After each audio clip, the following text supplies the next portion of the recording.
ఎన్టీఆర్ జిల్లా మైలవరం నియోజకవర్గం కొండపల్లి షాదీఖానాలో అక్రమంగా నిల్వ ఉంచిన రేషన్ బియ్యాన్ని టాస్క్ ఫోర్స్ పోలీసులు స్వాధీనం చేసుకున్నారు.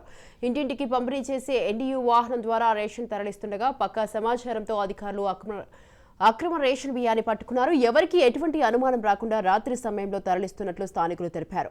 బొమ్మల తయారీ కోసం అంటూ స్థలాన్ని బాగు చేసుకుని అక్రమ రేషన్ నిల్వ ఉంచినట్లు స్థానికులు తెలిపారు. అయితే కొండపల్లికి రేషన్ తరలిస్తున్న క్రమంలోనే అధికారులు పట్టుకున్నారు. ఇదిలా ఉంటే గతంలో కూడా పలుమార్లు నిందితులను పట్టుకుని హెచ్చరించినా మారలేదంటున్నారు అధికారులు. కాగా పట్టుబడిన వాహనంలో 46 బస్తాల బియ్యం స్వాధీనం చేసుకోగా నిల్వ ఉంచిన స్థలంలో 105 బస్తాల వరకు ఉన్నాయని రెవెన్యూ అధికారులు తెలిపారు. కొండపల్లికి చెందిన అతను, అలాగే షేక్ కరీముల్లా ఈ మన వ్యాను వెహికల్ డ్రైవర్ అయినా వీళ్ళ ఇద్దరిని కూడా అదుపులోకి తీసుకోవడం జరిగింది.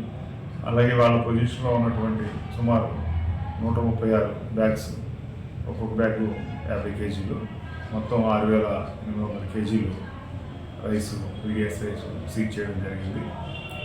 దీనిలో డిప్యూటీ తహసీల్దార్ గారు వీళ్ళు కూడా పార్టిసిపేట్ చేయడం జరిగింది.